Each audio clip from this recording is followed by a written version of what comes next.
But Dad, isn't it time for illegal ham interface? But bro, where's the banjo?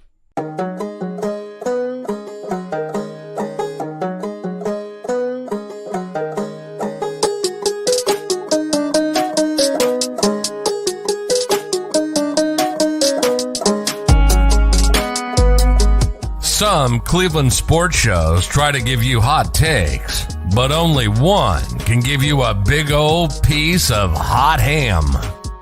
Welcome to Illegal Ham to the Face. Talking all Cleveland sports. And don't forget our Fat Boy Tuesday, where we also ham it up with some fun food topics. Without further ado, let's serve up some ham. Here are the Ham Boys.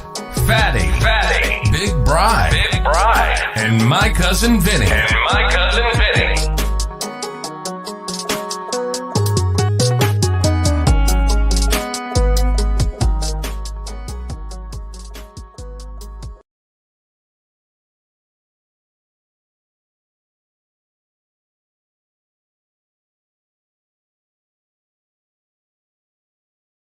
Man, I screwed it up already. So there's a fatty fail right out of the gate. What's going on, everybody? I am Jared, that fat guy Bates, and I got Big Bri here with me. What's going on, big fella?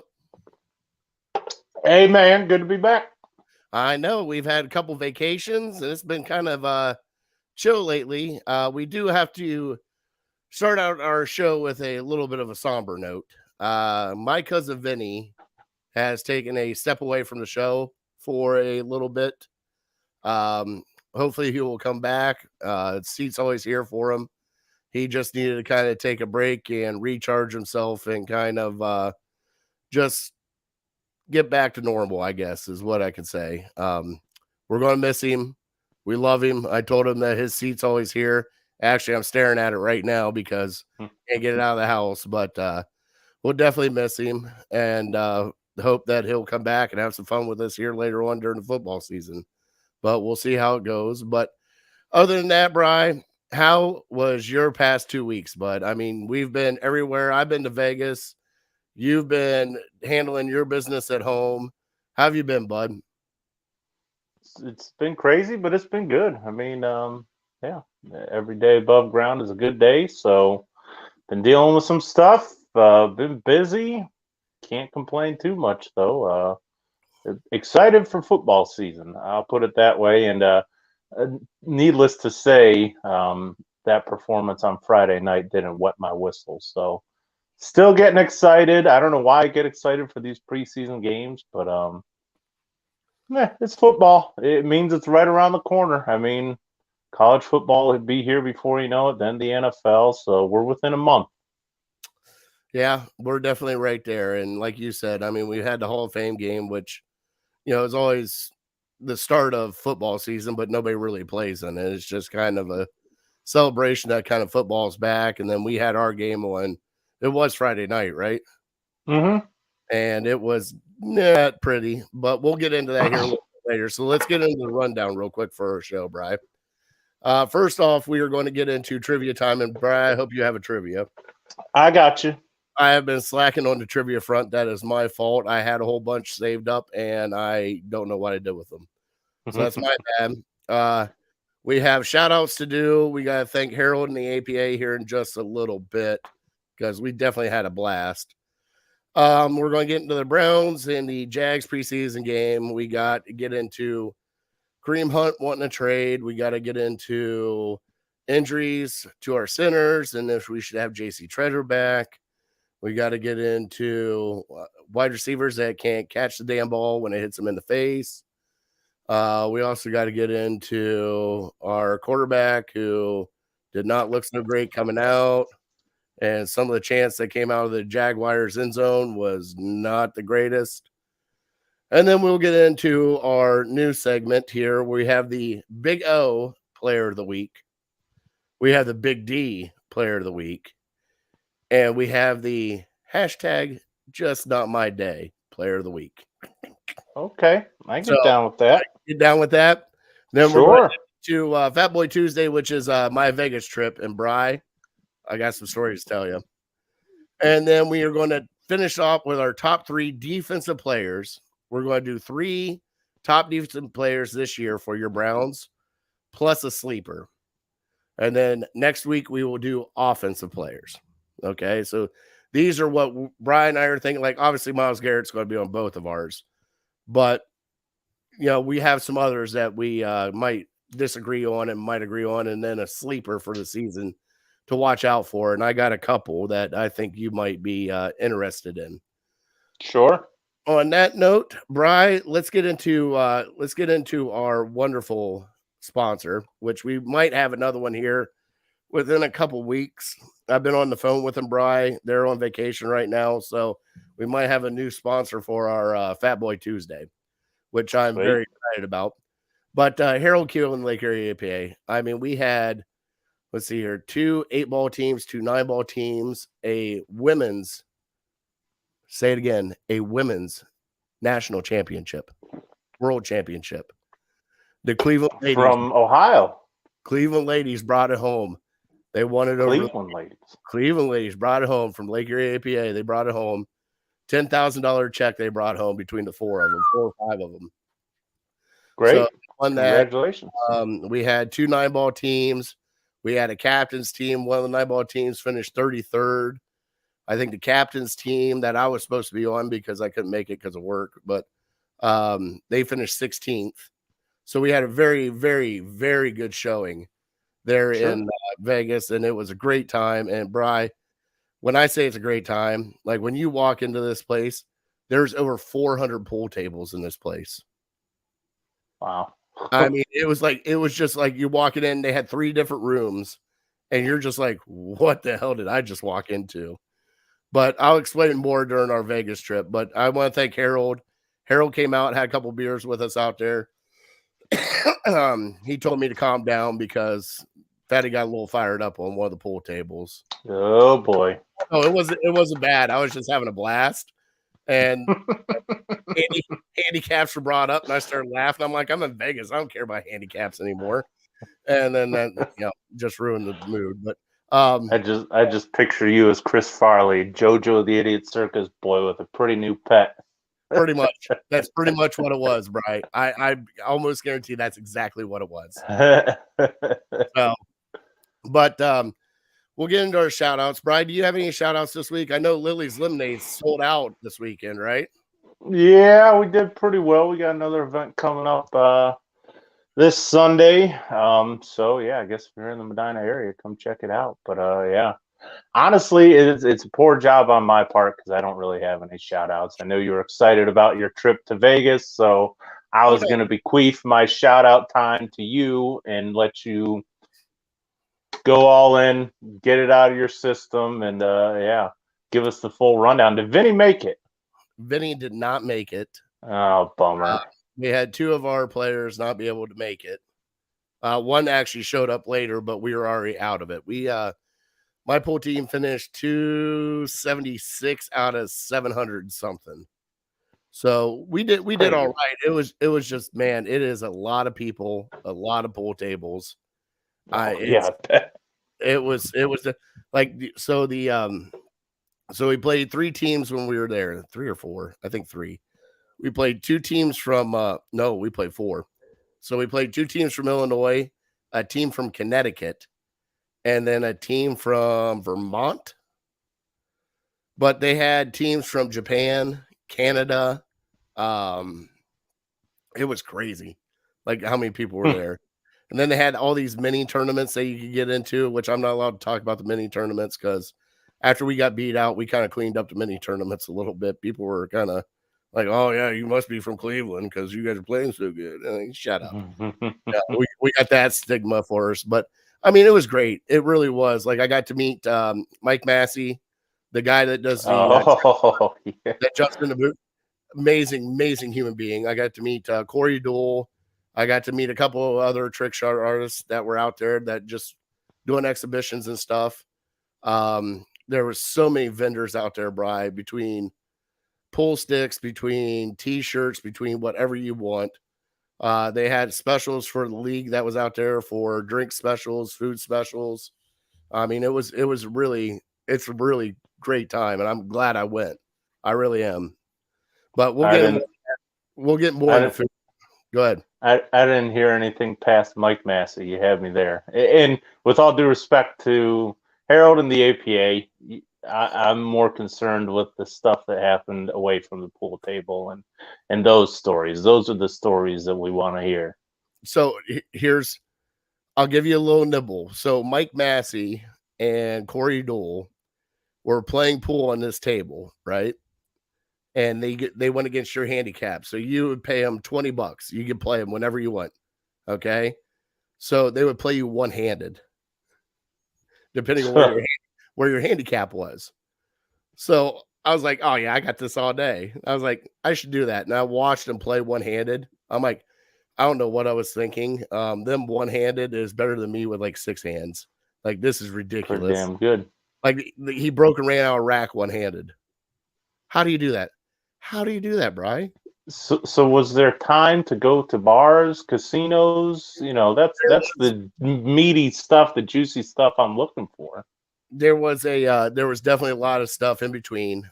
We did hit up a couple buffets and a couple other places. Took a couple strolls. We had a house there on the strip, so it was a really good time and great people to go with. Had so much fun. Craig's here. What's going on, Craig? Thank you for joining us. What up, Craig? But we'll get into that when we get back in Fat Boy Tuesday because we got a whole bunch of other stuff to get into, Bri. So let me pull up. Let's do our and it sucks we're not doing my cousin Vinny's word of the day today. I'm all right with it. I've been embarrassed too many times. That's all right. You ready to do some trivia? Let's do it.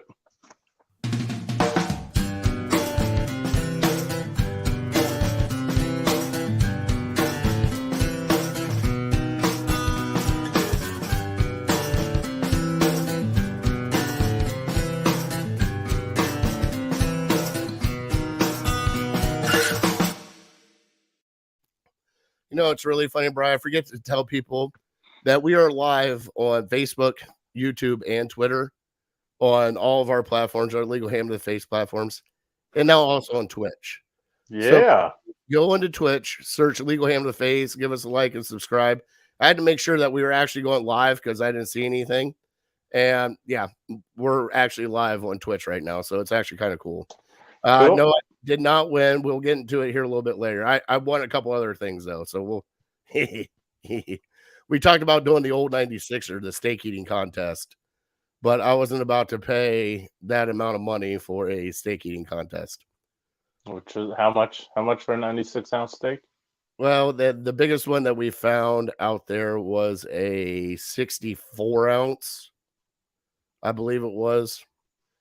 And it was very, very pricey, Brian. It was like almost $300. It's a lot of meat. My goodness. Oh. Potato come with that?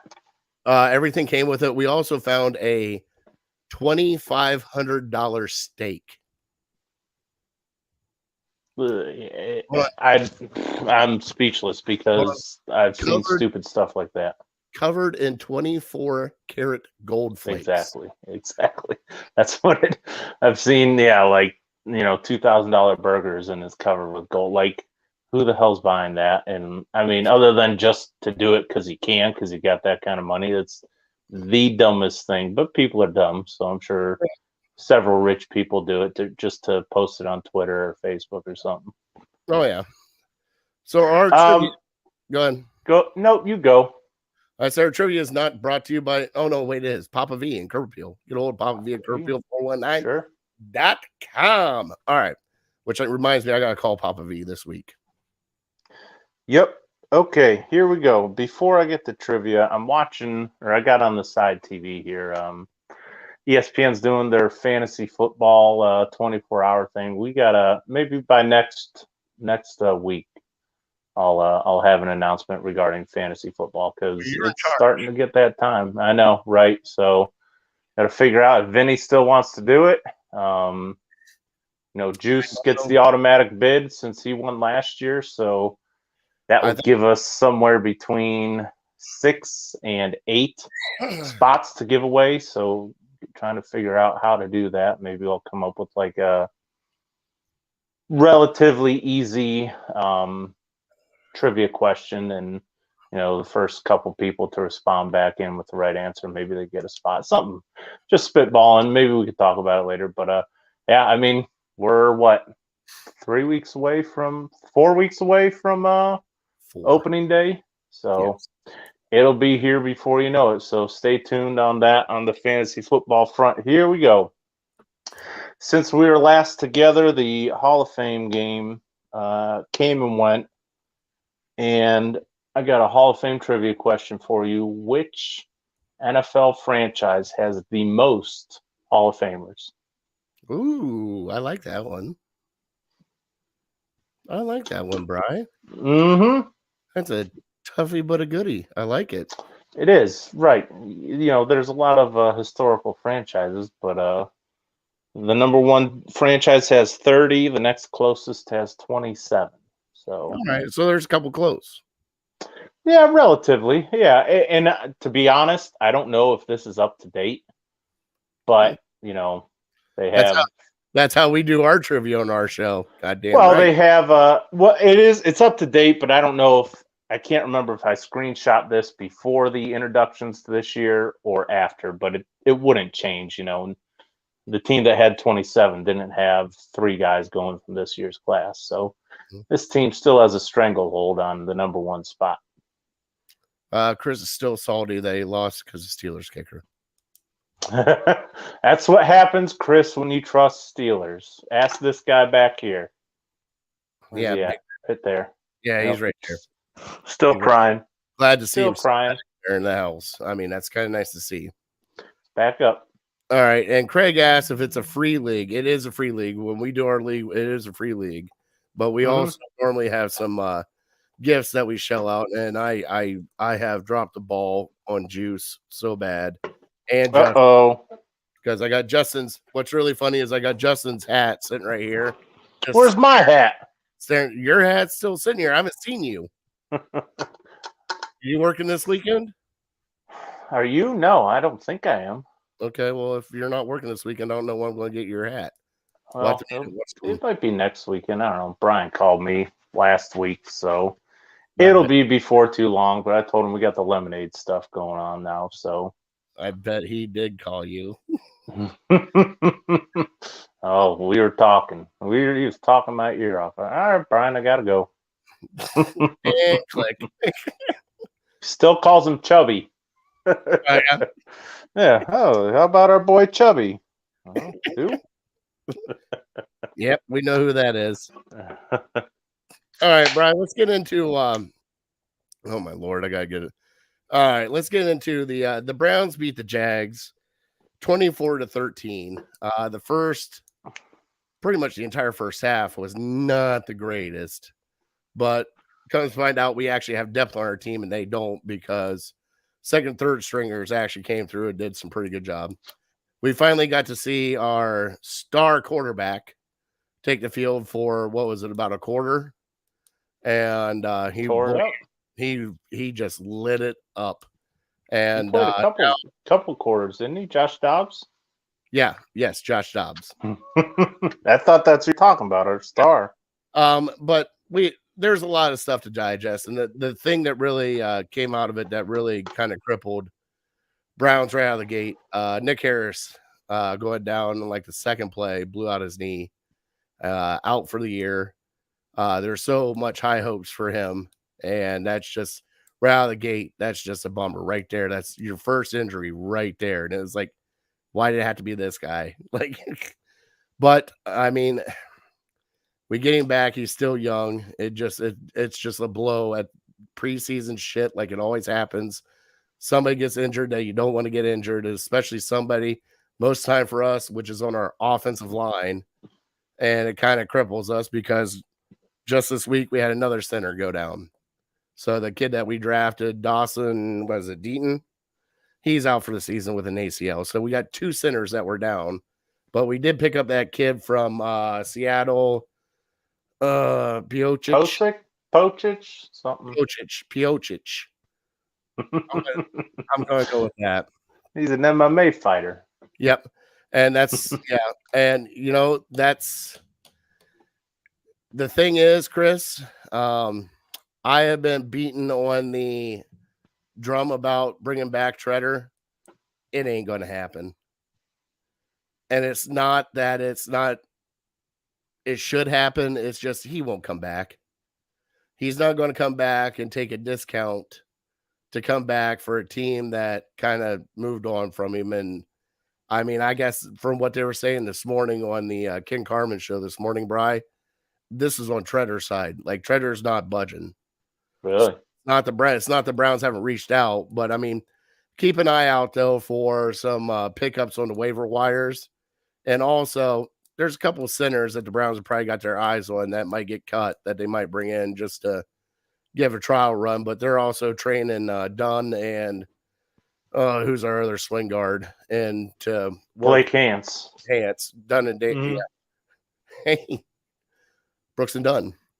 Nope. Not I get down with that.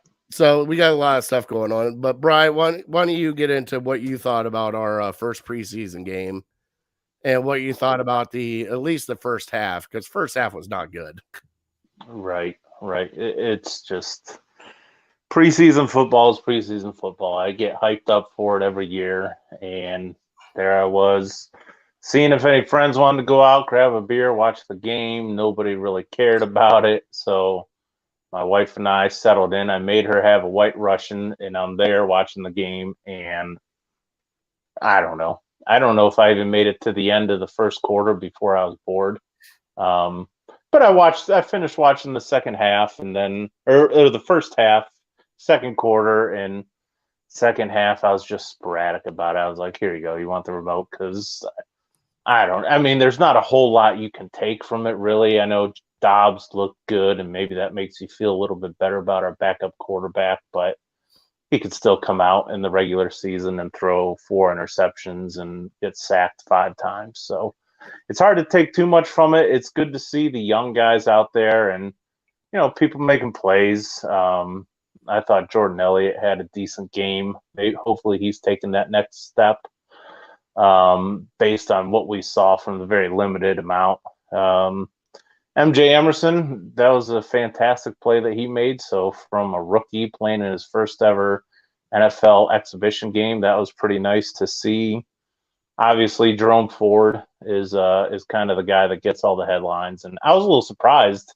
He's not as big as I thought he was. He's more like kind of reminds me of like a Lee Suggs kind of, but he looked really good, and who knows what that means for this Browns backfield. I think time will tell on that, but he was everything that he was cracked up to be. So that's the good.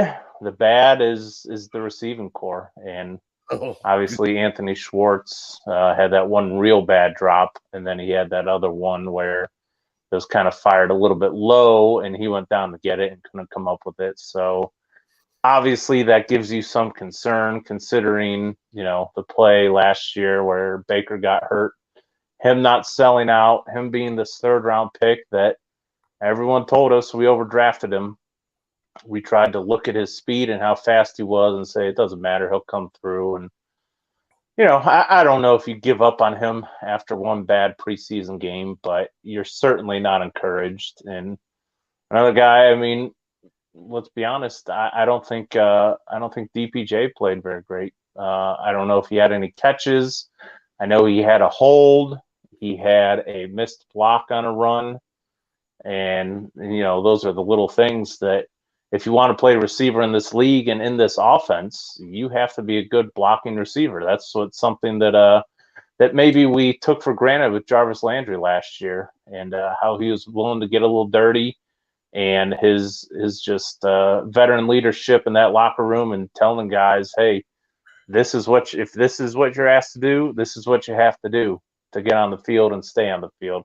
You might not catch 8 balls every single game, but you can provide value to this offense in other ways. So hopefully it's a wake-up call to him. But, I don't know how you can feel too good about this offense. And then I'm sure we'll get into Deshaun Watson. But, preseason game, he clearly didn't look very comfortable. His guys didn't make plays for him, so it was hard for him to gain any sort of momentum. So it was almost as bad as you could imagine. He, hold on, I am unmuted. Okay. I was getting ready to cough and I was like, holy crap. There we go. All right. There it is. There it is. You know something, Brian? I don't even want to get into Deshaun Watson anymore. We're just going to let that one go this week because obviously we still don't know what the hell's going on. Nobody does. I'm tired of talking about it. I'm tired of hearing about it. I'm tired of this dragging on for as long as it has to where we're at now. 2 weeks in a preseason, don't know what's going on. So it is what it is. But Well, I don't want to derail this, and I mean, but now's the time to talk. Like, what's the best case scenario for the Browns? Because I think I've changed my tune. I've always said, well, just get Deshaun Watson on the field for however many games you want. Get him on the field this year, and then we'll hopefully make a playoff run. But now I'm thinking, if he gets suspended for 12 games, he's going to come back. He's probably going to be a little rusty the first game or two. There's 14 games. You mean you only get 3 games of high-level play from Deshaun Watson? I don't know if that's the best case scenario for the Browns. I think Garoppolo looks, as long as his shoulder's right, that might be the way to go in my mind. What do you think? Well, I mean, it's hard for me because that was the way to go before they got Deshaun Watson. They needed a bridge gap. Everybody knew San Fran was getting rid of Jimmy Garoppolo because of Trey Lance. They didn't pull the trigger because they thought his shoulder, didn't think it was fit, and they went for Deshaun Watson as the bed they made. That's where it's at now. But now, let's go back for Jimmy Garoppolo. It's like, you know something? You just made your bed. You're done with it. What does it matter now? Like, why?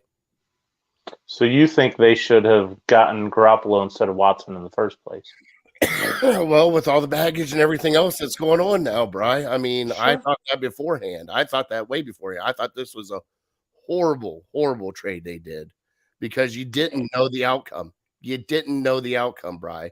If it was a poster perfect person, it'd be a different story. There's Betty. She can sit in Vinny's chair. I know, I understand you feel that way, and I understand probably most Browns fans feel that way, but you have to keep telling yourself that this is a long-term move. This is not for 2022. This is not for 2023. This is for 2023, 2024, 2025, 2026.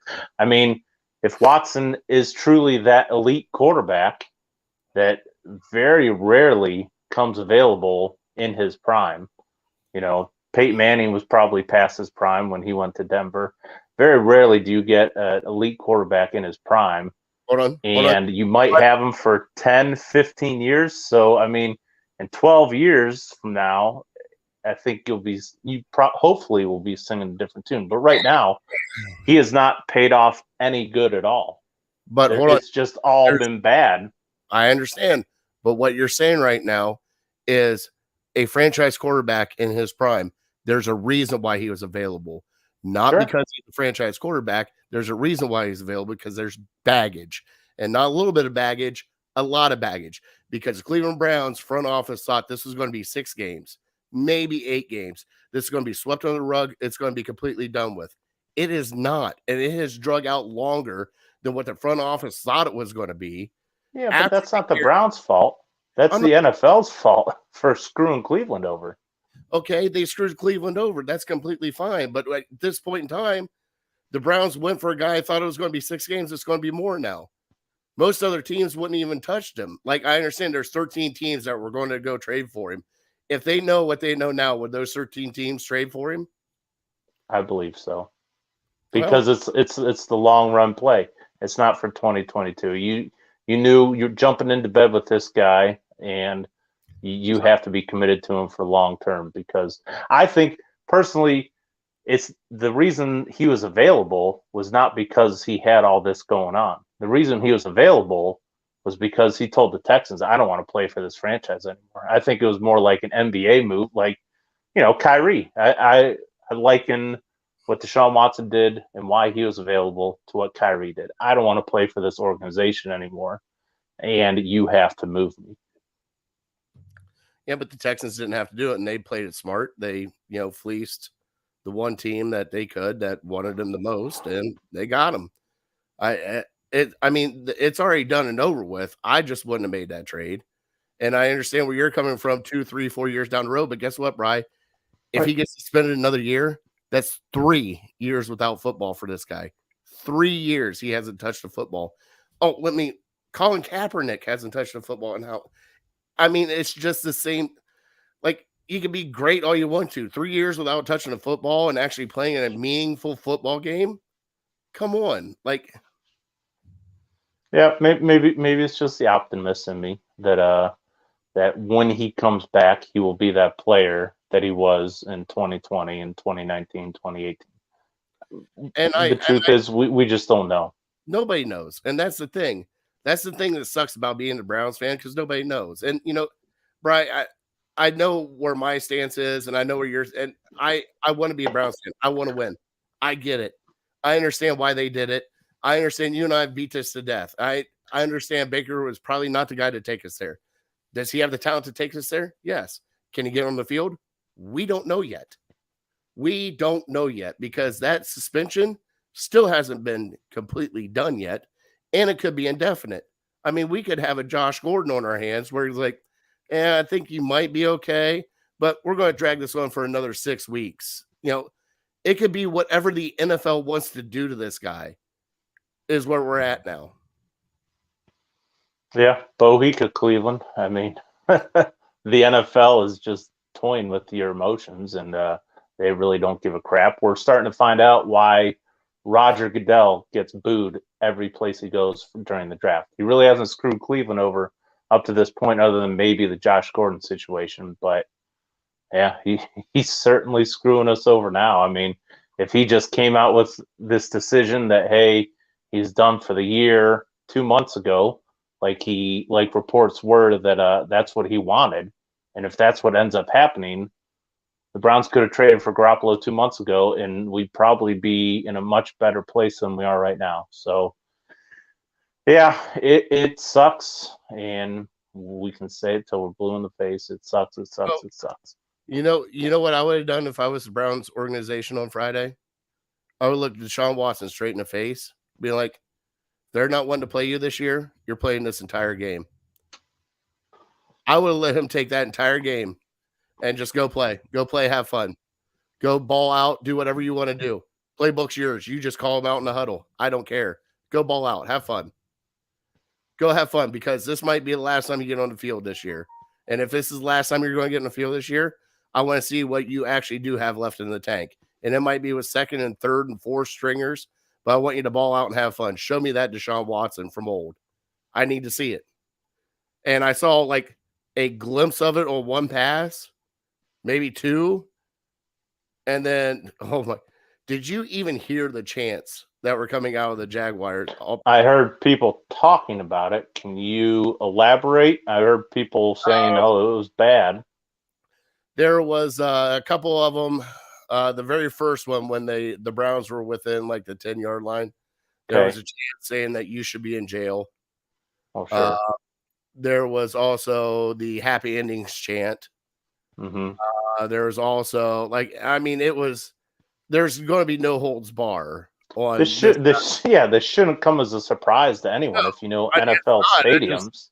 And I'm just sitting there going like this. I'm like, well, I saw that coming. Okay. It's only going to get worse. Nobody's going to have any mercy on him. I mean, I guess it's a news story because the media wants to make it a news story. But I mean, if you've been paying attention at all, this is what you should expect. The NFL fans, football fans are as ruthless as anybody out there. They'll make fun of your mother, just to try to get inside your head. So, yeah, the Browns are public enemy number one this year, and they're just going to have to hopefully rally together. Okay. Tracy says Goodell is trash. In fact, there are no true guidelines for discipline is BS. Tracy, I completely 100% agree on that. But there's also a thing that happened when you smear the badge like this, and it's been more public than it has been anything else. The NFL is going to take notice, and they're going to try to correct what's right. Right now, it is a public relations fiasco because, yes, that 6 games came out and the national media goes, Browns fans were like, yeah, woo. National media goes, hold on a second. And the NFL goes, let's see what happens. And then the backlash from it. And it wasn't even like a little, like 6 games. And everybody's trying to compare it to everything else. You can't compare it to everything else, Bri. It's not everything else. It's when a woman federal judge comes out and says, predatory, egregious, worst act ever in the NFL, there's something wrong with that whole situation. But because of precedent, she could only do 6 games. She left it open for the NFL to come in and do what they had to do. Okay, the NFL already said throughout everything they wanted a year. Even in the beginning, they wanted a year or indefinite. They would settle for 12. And now we're sitting here going, well, what are we doing now? It was supposed to be a fast, easy process. Are you guys going to give them a year or you're not going to give them a year? What's going on? Just somebody needs to step forward, grow some balls, and tell us what's going on. Let's be honest. The NFL doesn't care whether Deshaun Watson is suspended for 6 games, 2 games, or the whole year. They don't care. They really could care less. It's all about PR. It's all about calming down the national media. Because let's be honest, all we as fans know, we learn from the national media. We don't know anything about the case. We just know what the national media has fed us, and 98% of it. So the national media can paint whatever picture they want. And they've painted a picture how the NFL doesn't care about women, and the NFL has a huge problem because a lot of their fans are women, and they could possibly lose a lot of money by losing those fans. So it's a PR move. They don't care. What's done is done. I personally think you'd be better off fining him 10, 20 million, $30 million and giving it to, battered women's shelters or something, some sort of good cause that money can do. But the national media has made it their job, their ultimate goal to get him suspended for the whole year. So, yeah, like I said, Bohica Cleveland fans, this is what you got. You just have to deal with it. We've dealt with it in the past. If you remember the whole Josh Gordon situation, how they just dangled that carrot out in front of us, seems like every offseason, like indefinite suspension. Maybe we'll, reinstate him. Oh, we did for a day or a week, and then we took it back. Well, that was also Josh Gordon's doing also for getting high in the parking lot. And, Well, yeah. And I mean, I've heard so many times when the 6-game suspension came down from Sue Robinson on Deshaun Watson, everyone compared it to Calvin Ridley getting suspended for a year for gambling. Well, Calvin Ridley had no business getting suspended for an entire year for gambling. That was on them. And so the fact that you compare the two, one of them, probably both of them, are wrong sentence for what they did. Now, I understand why the NFL did what they did with Ridley, suspending him for a whole year, because that calls into question the integrity of the game. That's why Pete Rose hasn't sniffed the Hall of Fame, because who knows, was he questioning the integrity of the game? Was what he was doing affecting the outcome of games? We don't know. So the fact that you find out somebody doing that, you got to nip it in the bud right there. And so I'm not saying, the truth is, brass tacks, none of us know what happened really with Deshaun Watson. Everyone wants to pretend like they do know. There's, Deshaun Watson and these 22, 24 women, those are the only people that know what actually happened. So I don't know. It's become fact that he's guilty of all this, and everyone's too afraid to talk about what if he's not guilty on all this, because you'll be called into question. You'll be, people raining down on you, how you're a terrible person, how you hate women, just for bringing it up. Oh, I know. But put yourself in his shoes. Let's say, just imagine for a second, he's innocent.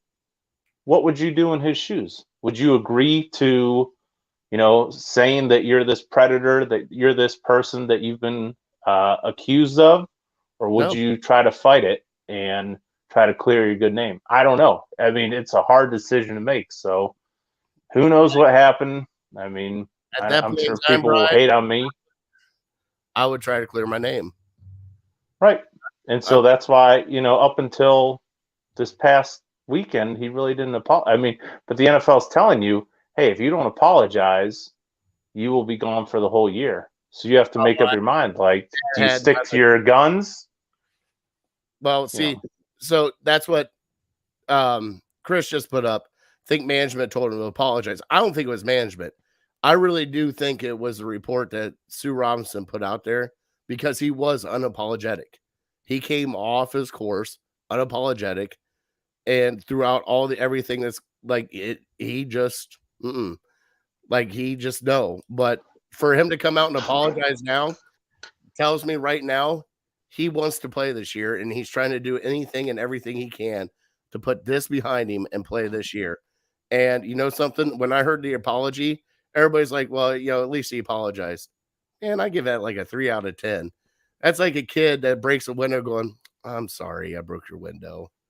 And then he'll do it again next week. Like it just, I'm not saying that he won't, but it just seems that way. Like it didn't come off genuine. It didn't come off anything nice. It just came off as, I'm sorry, bro. I'm sorry I tripped you. I'm sorry. Like that kind of thing. But I'm pretty sure that's what happened is because first off, he came out with the 8 games. I'll go 8 games and $5 million fine, blah, blah, blah, blah, blah. And then the apology came. I think he actually sat there going, well, if I apologize, they might go for the 8 games. Yeah. I go back to like, I don't know what he's supposed to do. If he truly is innocent, what is he supposed to do? I mean, he has to basically admit to these terrible, heinous crimes. I'm not saying he is innocent. I don't know. If he's guilty of what he's been accused of, he should be suspended for the season. He should be suspended for 2 seasons. If he raped one woman, he should be in jail for the rest of his life. I'm not saying that he's not, but for some reason, I go back to a jury heard these cases and they said it wasn't good enough. It wasn't strong enough to take to trial. And I think of maybe he would have been better off if it did go to trial and he was found innocent. Yeah. Because what happened to Ray Lewis? How many games was Ray Lewis suspended? He was on trial for murder or being an accomplice to murder. Mm-hmm. And he was found innocent and nothing happened to him. So what if there was just speculation that he was involved in a murder and the media picked up on it and they just ran with it? It goes back to being a sad Browns fan and seeing the Steelers get breaks, seeing the Ravens get breaks. The NFL didn't appeal 6 games suspension for Ben Roethlisberger and suspend him for the whole year. Why is it happening to the Browns? So I don't know. I'm frustrated, as with everybody. I don't know what happened. I'm not going to pretend like I know what happened. I'm just saying it's been 100% one way. Nobody's even thinking that maybe, this is the other side of the story. Nobody's even talking about it because he's guilty in public opinion 100%. And apparently that's all that matters right now. And, before we close out on this, Bri, I can almost guarantee that if it wasn't the amount of women, if it was a lesser amount, let's just say 8, let's throw out around 8. If it was 8 women, this might be a whole different story. But I think with the amount that came out and then the amount that he was tacked and tracked to throughout this whole process, yeah. And I would say to that, that's probably how 90% of people feel. Like, if it was 2 or 3 people, yeah, maybe not. But because it's 22, 24, they can't all be lying, which, in my opinion, if one woman can lie, I think 23 women can lie. You know, I'm not saying they are, and it's probably going to come out like I am saying that they're all lying. But there's a lot. I feel like I wish it would have went to trial, because then we could hopefully let judges decide this rather than the national media, the public opinion, and the NFL decide his fate. I would feel better if there was a long trial, no matter how long it was, get anybody in there, get all the facts out, and let's see if he's guilty or innocent. But yeah, unfortunately it didn't happen that way. I need you to read this because I've read it 3 times.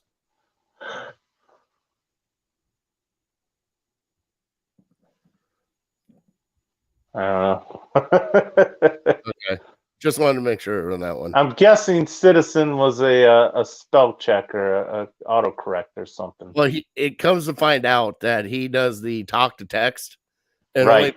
it only picks up me when he does the talk to text, not you. I remember you saying that. So it's always fun to mess with Jose. Jose, thank you for watching, bud.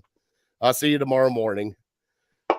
The other news that came out, Bri, throughout everything, and we had Ford had a huge day. He really did. Hunt wanted a new contract. All right. Brown said no. He goes, well, I ain't doing shit until I get a new contract.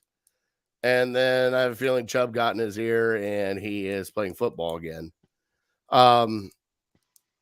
I said this at the very beginning of the offseason. I said this at the end of last year. There's a reason why Dearness Johnson and Kareem Hunt are on this team right now. And I understand everybody's saying 1A, 1B. I have a feeling that Kareem Hunt will be traded before the trade deadline to a contender, because they can actually get some draft picks back, hopefully. But watching Jerome Ford play the way he did, and I understand it's his first preseason game, everything else, I get it. But we watched Dearness Johnson do the same thing. You're not going to pay that much money into your running back room. All right. If Kareem is going to stay here, it's going to be a huge discount because they just paid Chubb.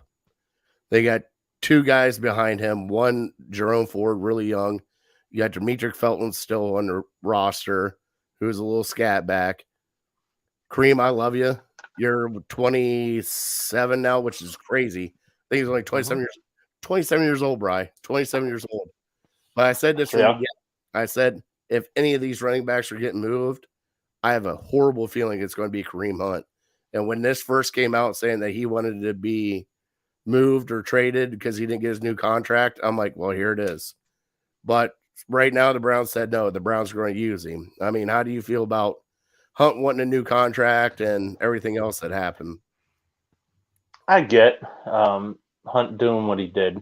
And, you know, we've known forever, or since he came here, that he wants to be a Cleveland Brown, and he wants to stay in Cleveland, and he's willing to take a lesser role.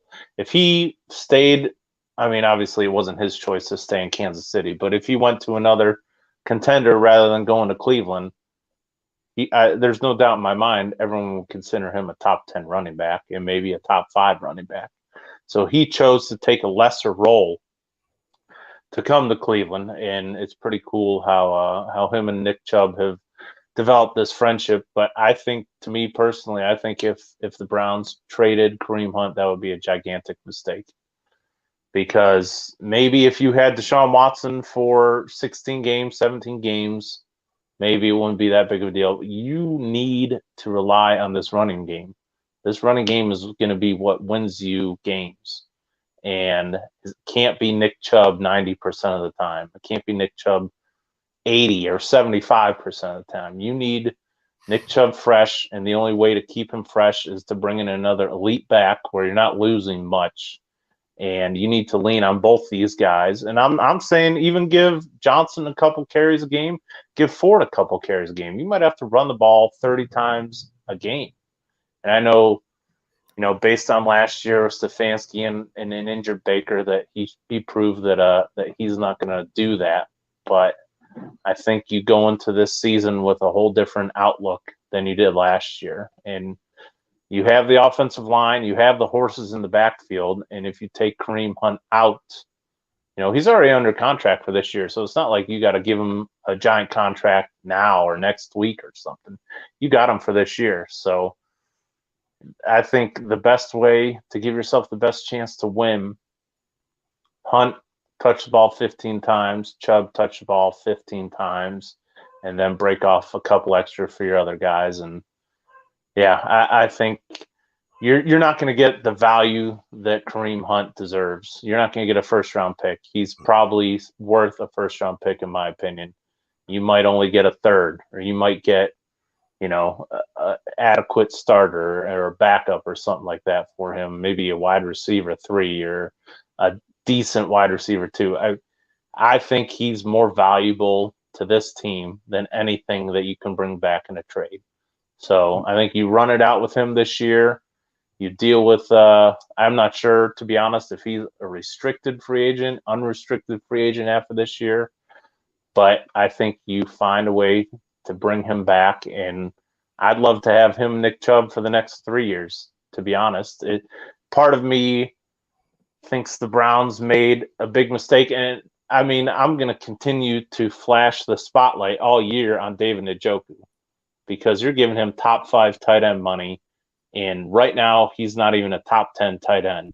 So if you're telling me Njoku's getting all this money, that's why you have to cut Kareem Hunt, it's a gigantic mistake on Andrew Berry's part. And unless, like I said, I'm expecting Darren Waller type numbers from David Njoku this year. And if he performs like Austin Hooper, man, that's a giant mistake and a giant whiff for Andrew Berry. And that's been the one thing, signing these tight ends to these big contracts, that he has not proven that he's just, I don't know. I don't know if he gets blinded by the physical traits that Njoku has, but yeah, if you're telling me I could have Hunt or Njoku, I'd take Hunt 7 days a week, twice on Sunday, and you'd have to pay him probably half the amount that you're paying Njoku.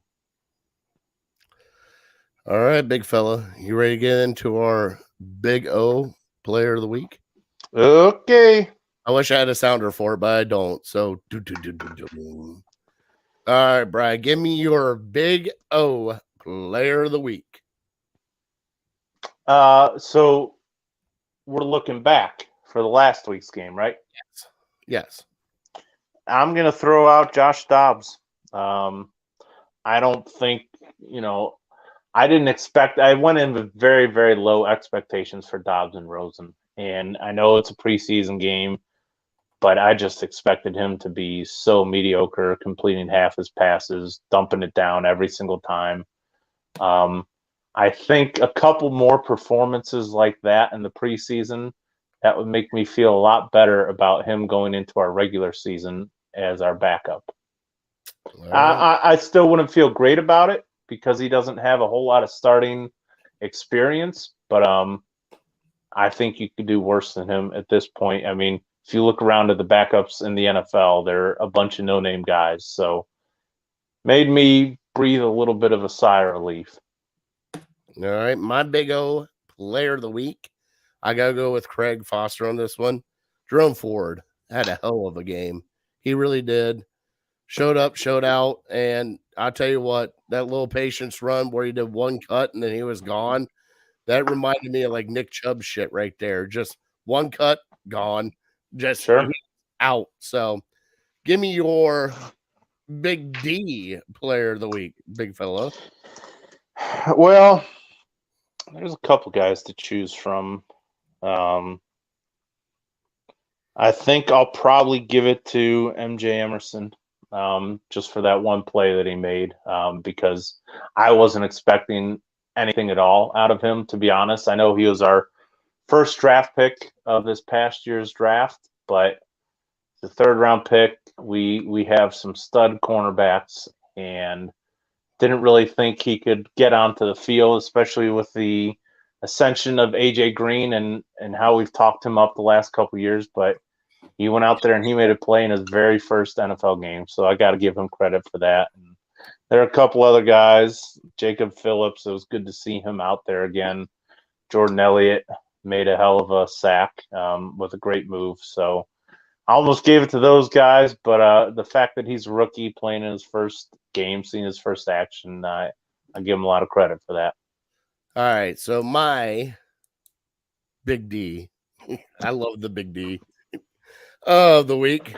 I'm not going to say nothing about that. Come on, Bryce, say it. Say it. I heard you say you love the Big D. I do. It's called Dallas. Anyways, my big defensive player of the week has got to be Isaiah Thomas. 2 sacks off the edge. He looked great. Also got to give a little honorable mention to my boy from the Ohio State University. Togiai was in every play. He had, I don't even know how many tackles.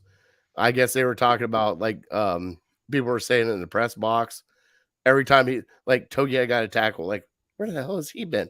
Like, it just out of nowhere, he would get a tackle, another tackle. Reminded me of, like, the old Joe Schobert. Still tackling 5 yards down the field, but it's still a tackle, damn it. So, all right. So, and Winfrey did play well also. Sure. Give me your hashtag just not my day player of the week. Let's just be honest. It's both of us. It's Anthony Schwartz. Let's be honest. That's for it's both. Hard to put. I don't want to pile on the guy, but as a receiver, you got one job. And I'm sitting there laughing the entire time. You know what I threw out there? You remember Necessary Roughness, the movie, right? Sure. Don't throw it to stone hands. That's exactly. He didn't after he dropped that one. Heck no, that hit him right in the face mask almost. Like, how could you drop that one? That's bad. I mean, it's just, I don't know if jitters got the best of him, if it was a concentration drop or he was trying to turn up the field. Well, he better start catching the ball. Shit's going to happen. But now I don't know if they would cut him because he was a draft pick last year, but they should think about it. I hope not either, Brian, but he's got to start proving something. He's got to. If we had a stronger receiver core, I think they would think about moving on from him. But so too. It's Amari Cooper and maybe DPJ you guys hope for still, and then after that it gets pretty ugly pretty quick. All right, you ready for Fat Boy Tuesday? Okay. And now it's time for Fat Boy Tuesday. And like I said, we might have a sponsor for Fat Boy Tuesday here in the next couple of weeks. Hopefully we do. We are talking about my Vegas trip, right? So when I left on Wednesday, I flew Frontier by myself, which is huge for me because I'm terrified of heights. Sure. Right. Oh, do you not like flying? This was, Brian, to be honest, this is my 3rd time in a plane. Really? First time flying by yourself? First time flying by myself. I don't think I've ever flown by myself. All right. So I get in the Did you have some drinks beforehand? I did not. What? You're doing it wrong. That's the way to do it. Hold on. I went into this sober because I had to prove to myself, my wife, and my kids that I can fly by myself. All right. Yeah. Well, you and Jack Daniels could do a great job flying together. You don't do it. You're telling me you did it all sober? No. Me and Tito's met up in the air, and then we finished the flight down. Okay. So it was the initial takeoff, but the pilot comes on and goes, we're going to have to climb quick to get in front of these storms, so it might be a little bumpy. Brian, I hear that. Brian, I thought the plane was going down. It was doing one of these, and all of a sudden it went, and I'm like, nope, bring it down. Bring it down now. I'm done. Take me back. But no, the rest. I mean, I'm telling you, you just probably about 4, maybe 5 drinks. You won't care. You'll be like, yeah, we can go down. Whatever. It's good. I'll survive this. So as we're going out, I got a Tito's and orange juice. So I was drinking Okay. screwdrivers on the way out. All right. So my whole pool team is already out there. They've been out there since 7:00 in the morning. Send me pictures all day. I land and I'm like, all right, I can't wait to see my whole pool team. I get out of the plane. I'm like, how many people are here? There's only 3 people waiting for me at the airport. So what happened to the whole pool team? They over medicated. Nevada, you could buy weed wherever you want to buy weed. And a couple of the guys got it a little too hard. Does that And happen with weed? I mean, I apologize because I'm not maybe too well versed on. Like, do you? I know if you drink too much, you just kind of want to pass out. Is that how it is with weed too? If you smoke too much, you just I'm want to find a guessing, bed. I'm guessing that's what happened. So when I landed, I was kind of upset because I wanted to drink as soon as I got off the plane. And I had to wait forever for my bag. Don't get me started on that. So we're sitting there and they're like, what do you want to do? I'm like, I'm starving. I got to get something to eat. I hadn't eaten anything since lunch that day. So this is like 11:00 at night. Now, on the flight in, the plane banked so I could see all the lights in Vegas. Cool. All right. So my pool team was cool enough. LA, Jay, and Barb were cool enough. They took me straight to McDonald's because it was the closest thing because I was just starving. You didn't go in and out. Hold on. I'm not done yet. There's a whole week. McDonald's. You can have McDonald's in Medina. I just want something to tie me over. Okay. Then they drove me down the entire strip, all lit up, everything. Absolutely amazing. I mean, it was just gorgeous. We had a great time. We get back to the house. We start playing cards, go to bed. We had to play pool the next day. And we spent all day at the casino and gambling. Then we get to lunch buffet. $22.99 for this lunch buffet, Bri. Okay. Remember that Chinese buffet we used to go to in Mayfield Heights? Mayfield, sure. Times that times 10. Oh, See, my I'm God. a simple man, so the one in Mayfield's all I need. I mean, so is all Chinese food or what? No, it wasn't. They had some Chinese food. They had a meatloaf and mashed potatoes. They had some Southern style macaroni and cheese. They had Like a Golden Corral it was all yeah. on But man, steroids. it was so good. It was worth the $22. It really was. So we did that. Then we had a whole bunch of food at the house that we cooked up while we were there. So we had like a beefy mac and cheese. We had rigatoni and meatballs one night. We had pizza. We ordered pizza. Here's the place I went to. All right. Now, I'm not going to say what happened after this place, but I went to the most authentic Mexican restaurant you could ever go into, Bri.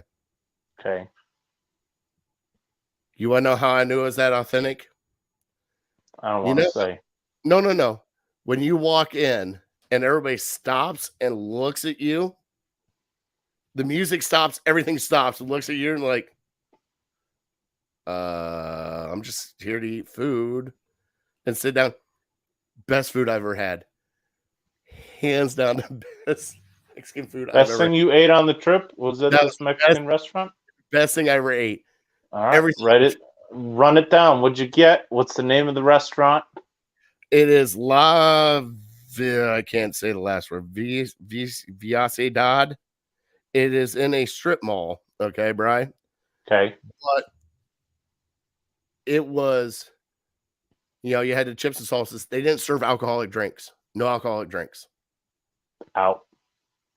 I went margarita. They're like, no. I'm like, Mountain Dew. Okay.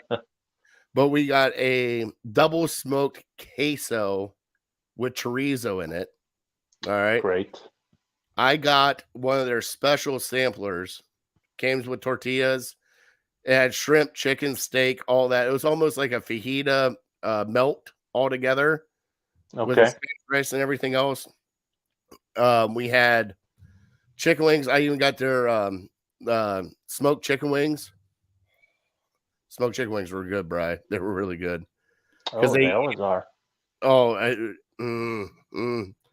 So we get done with that. We go back to the house, have a good night. And then the next night we went to a burger spot in New York, New York. It's got like a $15 burger right up your alley. Barbecue burger. You wouldn't go wrong, Brian. You'd be happy with that. Sweet. But across the way, there is a place called, it was like a fish and chips place. All right. So $14. You get 3 pieces of cod, 2 pieces of the pollock, not pollock, 6 shrimp, 4 hush puppies, and French fries for $14. Brian, Okay. the pieces of fish were this big, like it was huge. What do you And need? So you get 5 pieces like that? Yeah, I'm like, this place is Jeez. good, because I'm sitting there looking at the prices. I'm like, most places are like $20 for a burger, or if you wanted a good sandwich, it was like $25 or something. I'm like, man, this is kind of expensive. Then once you actually see the food come out, you're like, never mind, I get it. Did get to get my gigantic Bloody Mary, so I was happy about that. It was I spent $27 on a Bloody Mary, but there was waffles, bacon, and chicken wings with it. How much? 27. Holy crap. It was like a fishbowl. Okay. It was like this. I guess went on vacation. Yeah, splurged a little bit. It's not my fault. I mean, what do you want me to do? But yeah, I'm telling you what, that Mexican restaurant was probably the best. That, like, even one of my buddies, I'll have, Big Matt. You've met Matt before. Mm-hmm. He looked at me, he goes, I can't believe you found this place. I'm like, I know, right? Like, this is actually really good. So that was the best. Was there a second best or contenders? Second best for me was the homemade rigatoni and meatballs.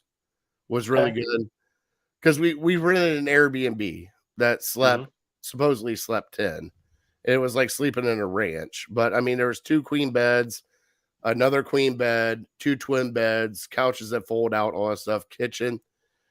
The best time that I had in Vegas was not even in Vegas. It was at that house playing cards with my friends. Like we played Uno, couple, like Chris. I don't even know if he's watching right now. Chris is very quiet, just kind of like to himself. We're playing Uno. He is talking shit to everybody. And I mean, not like a little bit talking shit. Like, he's throwing down draw 4s and like flipping the table, kind of talking shit. I'm like, where did this come from? But I mean, it was actually, and to cap it off, the flight out that we had. Now, we did take Spirit. Don't knock Spirit. It wasn't bad. All right. We left Vegas. Everything lit up in Vegas, right? Lights, everything. We get over, hear the phone, getting ready to land in Cleveland. All right. Look out. Sun's rising in Cleveland. 6:36. I got to see the lights of Vegas that night and the sunrise in Cleveland when I came home. Absolutely amazing, Bri. Now, I do have to say, Vegas, when they say it's only for a handful of days, it is only for a handful of days. Like, how many days were you out there? So let's see here. Landed Wednesday, Thursday, Friday, Saturday, Sunday, Monday, flew out Tuesday. Almost a full week, pretty much. Almost. And Sheesh. Nighttime Vegas is fun. Daytime Vegas, kind of sad. Sure. We've all been there. Don't have to go to Vegas to see that. Well, no, I mean, Cleveland. Well, I mean, it's just like there's trash everywhere. And it's like Bourbon Street. Well, we were playing pool the entire time, so we really didn't get it, Any nightlife story? I mean, did you guys go out to bars or anything? We did. I cannot talk about that on air right now. I have been sworn to secrecy. Your wife's not watching. It has nothing to do with wife. It has to do with the other people that I was with. Oh, come on. Give us something juicy. I'll tell you off air. Have another drink. Nope. I'll tell you off air. And I'll tell you and you only off air. Can't wait. All right. We need to do an after-hours show or something. That sounded bad. I meant like behind the scenes or something. All right. No, I can't do it live. I can't do it live. I was thinking about it. You had me almost forced. Just I a can't. tease. I can't do it. Just a tease. They're not It's your- watching. They don't care. It's not them. I was there with them. I can't do it. I can't do it, Bri. I can't do it. Can't do it. Tell me, I'll tell everyone next week. That's fine. All right. We can do All right. Let's get into let's finish off this. Let's get into our trivia question. We got to finish off trivia question, Bri. Yep, I got you. Craig said the Chicago Bears. Okay. Okay. I'm gonna go off keel here. I'm gonna go New York Giants. Not a bad guess. Sounds like Craig's learned how to use Google. It is the Bears. Is it the believe it or Bears? not. Yeah, can you believe that? I thought that was kind of surprising. Was the Giants close? I didn't write. I believe the Giants were in the top 10. Right. I got Maybe around 5, 6, something like that. The Browns, believe it or not, were 7th or 9th, tied with 9th, and you'll never guess who they're tied with. If it's Baltimore, I'm gonna be pissed off. The Lions. Can you believe the Lions and the Browns are tied? Like, I can't name that many Lions Hall of Fame. Calvin Johnson, Barry Sanders. We just pissed off Jose. He's like, it's Green Bay. He goes, oh, it's my Bears. Oh yeah, it shows what kind of fan he is. Yeah, front runner. They probably got all 22 starters on the 85 team in the Hall of Fame. That's only why. All right, let's get into our top 3 defensive players this year. I'm not even going to play the little. Sure. So top 3 plus a sleeper, Bri.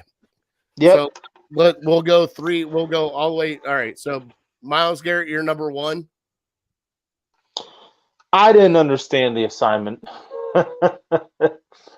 Because, so here we go. Yeah, Myles Garrett, Denzel Ward, 1 and 2. If I had to rank their defense, I did like all sleepers. So if you want me to go, I'll go real quick. Let me do. Okay, so my top 3. Yeah, you go ahead. I had number 3, Greg Newsome. Number 2, JOK. Number 1, Myles. No love for your Ohio State Buckeye. The reason why is Denzel Ward has been solid. I have a feeling with Emerson there, MJ, he's going to play a lot more of the slot, and I think Newsome is going to tear up in the slot. I really do. Okay. And then my sleeper, I have 2 sleepers. Mm-hmm. First one, John Johnson. Okay. Second one, and it shouldn't be a sleeper because I thought he was going to be great coming out in the draft, Grant Delpit. I think this is Grant Delpit's year to blow up. And I mean, not a little bit blow up, like Honey Badger blow up. That would be nice. I would take that. He was my number 3, just to piggyback off of you. Yeah, I mean, he's almost the forgotten guy in our secondary and in our defense. Like, the expectations for him were pretty high, and then he had that terrible injury, and now he's a year removed from it. So I expect him to take that next step. And if John Johnson's not going to be the guy in our safety room, I think it needs to be Grant Delpit. And, him making plays can take that defense to another level, I think. Yes. So he's my 3. My number 2 is Jordan Elliott. And we saw a glimpse of it a little bit in that first game. And that defensive tackle room is wide open. I wanted to put Taven Bryan in there, and because I've heard some good things about him at camp, but I don't think I think he's kind of the run stopper. I think he's not very flashy. The things that he doesn't translate to the broadcast. You're not going to hear his name brought up a ton. So I think Jordan Elliott, it's time. We've heard about his potential since we drafted him. And, he has as great of an opportunity as anybody this year. So he really needs to take a hold of it. And my number 1 would be kind of a forgotten guy, and that's Jacob Phillips. Yep. That wide receiver room is wide open.